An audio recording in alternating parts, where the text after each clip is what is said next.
भोपाल भाजपा की वरिष्ठ नेता और पूर्व मुख्यमंत्री उमा भारती ने प्रेस कॉन्फ्रेंस में कहा कि प्रधानमंत्री मोदी के आत्मनिर्भर भारत के विजन में गौ और गंगा दोनों की अहम भूमिका है।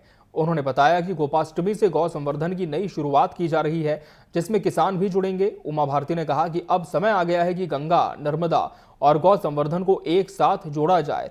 उन्होंने लाडली बहनों को 2 गाय पालने की जिम्मेदारी देने का सुझाव दिया और कहा कि गौशालाओं के लिए गल्फ कंट्री से मिलने वाले फंड का सही उपयोग होना चाहिए।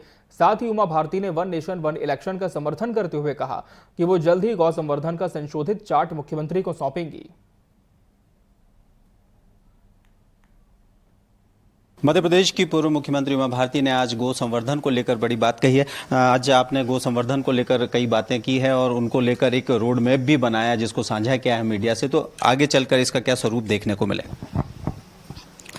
मुझे लगता है एक व्यापक अभियान में बदल जाएगा अभी, क्योंकि मध्य प्रदेश के किसान आतुर हैं। मध्य प्रदेश की सरकार का पूरा सहयोगी रुख है कि समाज गाय को अपनी जिम्मेवारी माने और वही गाय की रक्षा का पहला सर्वोत्कृष्ट उपाय है।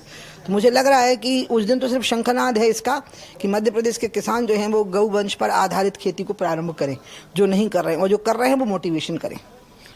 गो प्रोडक्ट की बात होती है, गो उत्पाद की बात होती है और उससे कहीं ना कहीं भारत को आत्मनिर्भर बनाने की बात होती है, क्योंकि कृषि प्रधान देश है। तो किस नजरिए से देखती है कि वाकई इसके जरिए देश में आत्मनिर्भरता आएगी और आर्थिक स्थिति मजबूत होगी?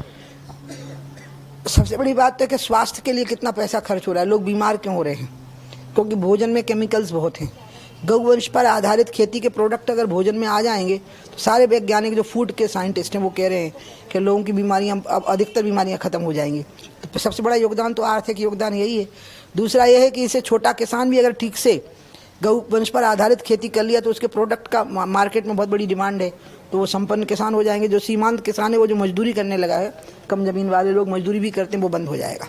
गौ संवर्धन की पहल आपने शुरू की, अब सरकार उसको इम्प्लीमेंट कर रही है, लेकिन आप चाहती है कि संशोधित रूप से वो प्रस्तुत हो और लोगों तक पहुंचे और जनभागीदारी महत्वपूर्ण। बिल्कुल चाहती हूँ और मैं चाहती हूँ कि पूरा समाज, इसमें किसान मेरे साथ दें, इसीलिए मैंने किसानों को आह्वान किया। अब तो मैं वहाँ बैठूंगी, मेरे को बहुत गर्मी लग रही नीचे से। नहीं, मेरी आंखों से लगातार वो गर्मी लग गई ना आँख में, तो आंसू आते ही रहेंगे जब तक मैं वहाँ नहीं बैठूंगी। अब वहाँ बैठना पड़ेगा मुझे हवा में। हाँ जी, जन भागीदारी की बात आपकी। जन भागीदारी ही मुख्य आधार बनेगा, इसमें सरकार को कंधे से कंधा मिला के चलना होगा। दीदी, आखिरी सवाल है, चुनाव लड़ने की बात आपने कह दी है और झांसी से आप चुनाव लड़ेंगी और कहीं ना कहीं अब चर्चा का विषय हो। और 19 एक मात्र था जब मैंने कहा था मैं नहीं लड़ूंगी। वो 24 के पहले राम मंदिर के उद्घाटन के समय मुझे लगा कि एक चुनाव और छोड़ना चाहिए। अब मुझे लगता है कि लड़ना चाहिए। अब पार्टी पे 2 चीज़ें निर्भर हैं, वो मुझे लड़ाना चाहते हैं कि नहीं।